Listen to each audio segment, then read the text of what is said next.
going on, guys? And today it's a bit of a different video to what you're used to when I reflect on how we've performed in our previous game. Now, I'm back at university, which is why there's been a lack of uploads. You know, obviously in the past weeks we've signed AFCB, Iturbe's work permit and stuff have gone through, and Lewis Grabban. Now, I'm not happy with Lewis Grabban signing. 7 million for Grabban isn't really a transfer that I really appreciate, to be honest with you.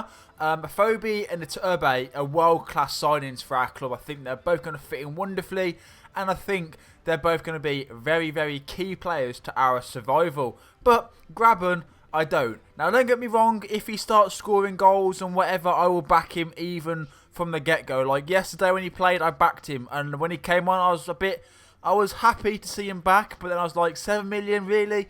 But yeah. But anyway, we're going to be reflecting on the West Ham game. Now, of course, we did in fact lose 3-1, which isn't the best results for us. Now, you can see here the FIFA 16 game, and it is the team that we did in fact start with. Now, there's no AFC Bournemouth phobia card just yet, which is why the Wolves one is in the striker position. So we did go with a 4-1-4-1 formation, and Richie and Sermon and Stanislas, Arthur, Gosling in the midfield, AFCB up top, Smith, Daniels, Francis Cook at the back, and then Borwick in goal. Now, looking at the stats, they had 52% possession, we had 48.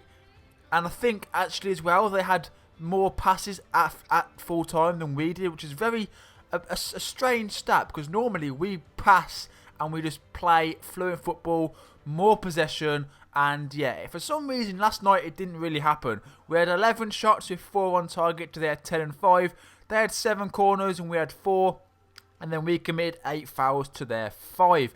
Now, I'm just going to throw it out there. I agree with Eddie Howe. He came out and said that we lost the game due to 2 absolute quality moments from West Ham. Now, I agree. You know, you won't see Poyet or Eden Valencia score better free kicks in their career. They were both flipping incredible. Yes, Valencia's free kick, Borwick just stood there and didn't do anything. He could have potentially dived and saved it, but if you watch it back, it was literally going over when he looked at it, and then from some bizarre reason, maybe the wind or whatever, it just dipped. It just dipped in, and he obviously couldn't do anything about it. Now, AFCB, I really enjoyed watching him. He was a fantastic player. He's a player that I associate with Bournemouth. He's strong, he's tall, he's fast. He's a very, very good player, and I really hope, you know, to see good things from him. Now, I tweeted yesterday, you might see it on screen, but it sort of banged. At full time, I tweeted saying, it's hard to say, but the 2 chances that AFCB missed, the header and trying to round Adrian, have cost us the game. Because at that point we were 1-0 up. We could have gone 2-0 up with his header and then 3-0 with him rounding the keeper. Now at 3-0 I think we would have obviously gone and won the game.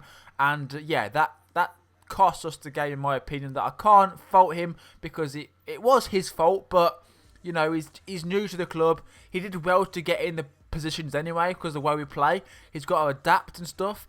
But yeah, that tweet sort of banged. As you can see, it's got about 40 retweets and like 20 favourites or likes, whatever, something like that. And I had loads of like, not abuse, but loads of like quote tweets saying this is from a Bournemouth fan, lol, cheers for the money, like Wolves fans and whatever. But I genuinely believe when AFCB is settled down, he's been there for a good couple of weeks, he's played some games, he's played some minutes, he's gelled with the players, he's trained them more than just 2 times a week, then I think when he gets that next chance, he's going to take it. And then after that, he's going to take it. He's going to be like Callum Wilson was, you know. Start of the season, Wilson in front of goal was pretty poor. But as soon as he got his first goal at West Ham, he scored a hat-trick. He was amazing. And ever since then, Wilson was fantastic. And I think, hopefully, I hope that I'm not wrong, that is how it's going to plan out for Bendik AFCB. Now, of course, there is an injury worry as Richie did in fact come off and Iturbe came on. And yeah, he didn't really do too much going forward because at this point when he came on, the game twisted and West Ham were on the attack and like on top. But he did do good defensive work. Like Smith likes to bomb forward, and when he did, and he was out of position, Iturbe came back. So it was like this, and it was very, very good to see that our winger was in fact helping the defensive side as well. And then obviously at about, I'm not too sure, 70, 60 minutes, something like that, Grabban came on. And I can't say that he did anything. To be honest, I can't. Like, I really want him to do well. He got a massive applaud from the crowd. You know, it's nice to have him back, but he didn't do anything. And that's the letdown, that he didn't. But hopefully, you know, different games, different circumstances and whatnot, he will do something and he will be a good player. And yeah, and then we had to go for it, didn't we? We had to go for it. We had to go all out.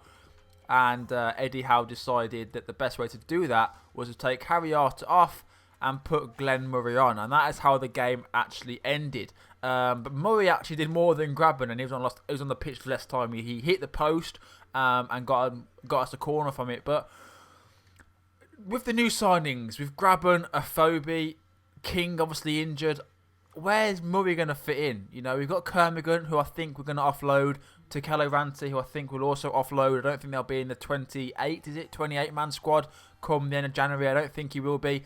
And there's also a little bit of rumours that we signed Grabban because Wilson won't be in that either. So that means Wilson's Premier League season will be over because no one outside that 28-man squad can play in the Premier League.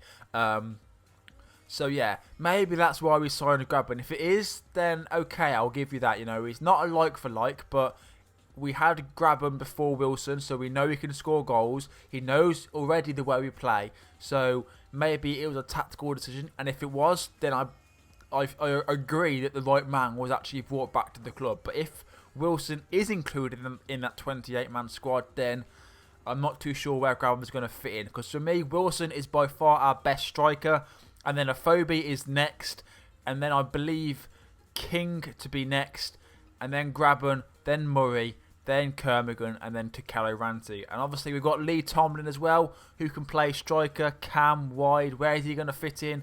There's rumours that Grabban can play wide as well, so you never know. You know, players that we bring in, like a Turbe, can play up top. He obviously can play either wing. So the players we brought in can play anywhere, and I'm happy about that. But I do still want to see a new centre mid and a centre back at least coming into the club this January window. Maybe even potentially a goalkeeper, because yes, Bowick played well yesterday, but Federici, why did we sign him? Like, why? He's awful. You know, he's a championship goalie at best. So yeah.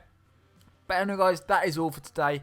If you enjoyed the video, please smash the like button. Come follow me on Twitter, AFCB Sam. And yeah, take care, adios, up the cherries, and let's move on to the game against Norwich on Saturday, which is a massive, massive game. We've got to win. We've got to win. Lewis Grabban to score the winner. You heard it here first. Probably not, but oh well. Take care, adios, and yeah, bye! Flying high up in the sky, we'll keep the red flag flying high from Dean Court to